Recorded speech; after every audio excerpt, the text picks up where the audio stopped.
Hello दोस्तों। आजकल हम बहुत बार टर्की का नाम सुनते हैं हेयर ट्रांसप्लांट के लिए। वहाँ दुनिया भर से means USA, Europe, Australia, New Zealand, gulf countries, even India से भी बहुत सारे पेशेंट हेयर ट्रांसप्लांट करने के लिए वहाँ जाते हैं। आज मैं टर्की के हेयर ट्रांसप्लांट का सच बता दूँ। बीच में हमारे पास एक पेशेंट आए थे, 48 ईयर्स ओल्ड इंडियन थे। वो रहते हैं ऑस्ट्रेलिया में और उन्होंने इन्फ्लुएंस में आकर टर्की जाकर वहाँ पे हेयर ट्रांसप्लांट करवा लिया।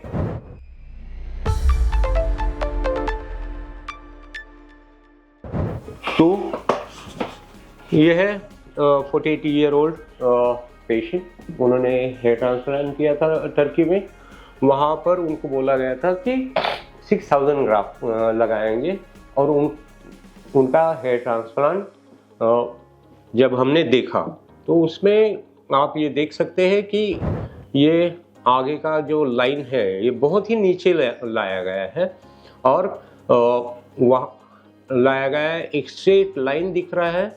और अगर हम आगे के फोटोज देखें तो उन्होंने यहाँ तक ग्राफ लगाए थे, लेकिन उसको देख के कोई भी नहीं कह सकता कि ये 6000 हेयर्स है और ग्राफ्ट है।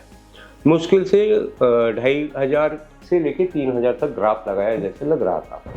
और उनको कोई भी इंफॉर्मेशन नहीं दी गई थी कि हेयर ट्रांसप्लांट के बाद एग्जिस्टिंग हेयर को बचाने के लिए उनको हेयर लॉस का ट्रीटमेंट भी करना ज़रूरी था।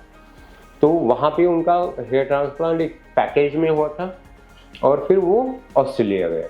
लेकिन जब उन्होंने खुद का रिजल्ट देखा तो ही वॉज वेरी अनहैप्पी कि उनको लग रहा था कि ये तो नेचुरल रिजल्ट दिख ही नहीं रहा है, ग्रॉस प्रॉब्लम हो गए हैं।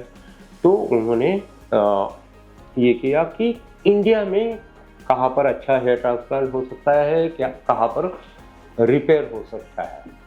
तो उन्होंने हेयर रेमेडी का चयन किया।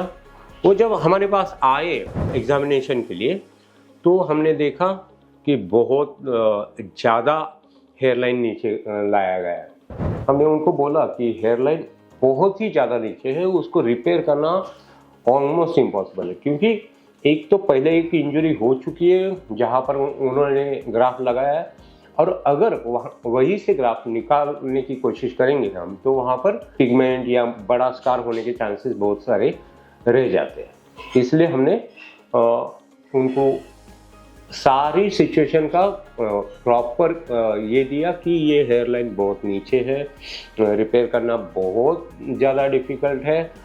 और उनको बोला कि वो जो पीछे का एरिया जो आप देख सकते हैं, ये एरिया वो हम भरने की कोशिश करेंगे। तो जब हमने उनको सर्जरी के लिए लिया तो यू कैन सी कि इस तरह का हेयर ट्रांसप्लांट है उनका।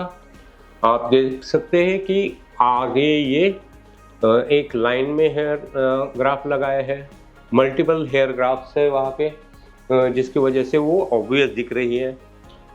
फिर डेंसिटी बहुत कम है। उनके साइड व्यू से अगर हम देखते हैं तो ये स्ट्रेट लाइन जैसा हेयर लाइन आया है और ऑलमोस्ट ये एंगल उन्होंने गलत बनाया है। उनका एंगल एक्चुअली यहाँ पर होना चाहिए था। मीन्स आगे का अगर हम देखेंगे जो हमारे फेस का जो प्रोपोर्शन रहता है, मीन्स ये पॉइंट से लेके नोज टिप तक वही सेम डिस्टेंस रहता है चिन तक, और वही सेम डिस्टेंस रहता है उनका ये हेयर लाइन के यहाँ पर। तो उनका अप्रोक्सीमेटली ये लेवल पे हेयर लाइन होना चाहिए था, तभी वो नेचुरल दिखता था। अगेन देन ये जो है वो भी बहुत अंदर, इतना एरिया उन्होंने एक्सेस किया है जो नहीं करना चाहिए था। ये ऐसा स्ट्रेट लाइन नहीं लगाना चाहिए था, इसको ऐसे ऊपर जाना चाहिए था। Same thing on this side also. यहाँ पर भी वो एंगल नीचे आया है। और जब हमने उनका डोनर देखा तो आप देख सकते हैं पूरा डोनर मीन्स उन्होंने पैची एक्सट्रैक्शन किया है, बहुत सारा खराब हो गया। अभी हमारे सामने प्रॉब्लम था कि हम कितना ग्राफ्स वहाँ से निकाल पाएंगे विदाउट यहाँ पर कोई थिनिंग हो। इसके कारण हमें स्काल्प में से ग्राफ मिलने में भी बहुत सारा प्रॉब्लम हुआ। हम उनका डिसाइड किया था कि 4000 ग्राफ में हम उनका ये पीछे वाला एरिया जो बाल था वो भरेंगे, लेकिन ये डोनर डैमेज होने के कारण हमको सिर्फ 1700 ग्राफ मिले स्काल्प एरिया से, और रिमेनिंग 2300 के आसपास ग्राफ हम बियर्ड में से लिए हैं, और वो लेके हमने उनका हेयर ट्रांसप्लांट किया है। थोड़ा कोशिश किया है कि उनका हेयरलाइन अभी दिख रहा है उससे थोड़ा ज़्यादा अच्छा दिखे।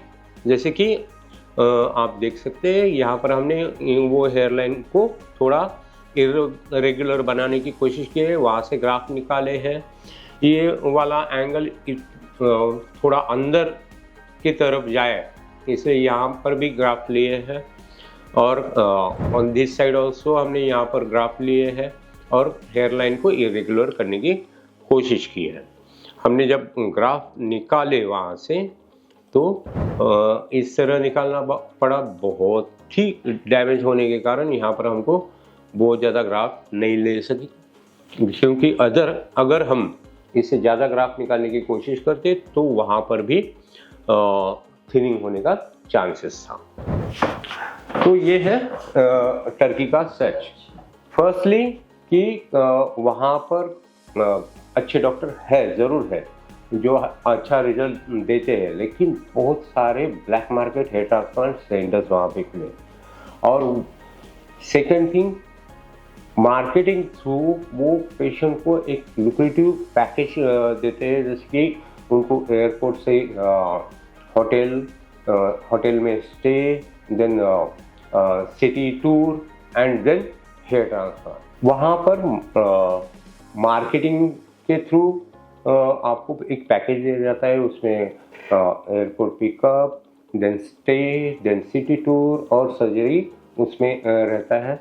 वो बहुत ज़्यादा अनरियलिस्टिक क्लेम्स भी करते हैं। जैसे ये पेशेंट में उन्होंने क्लेम किया कि 6000 ग्राफ्स लगाएंगे, और वहाँ पर बहुत बार टेक्नीशियंस हेयर ट्रांसप्लांट करते हैं। टर्की में हर एक लेन में बहुत सारे हेयर ट्रांसप्लांट क्लिनिक्स बन गए हैं।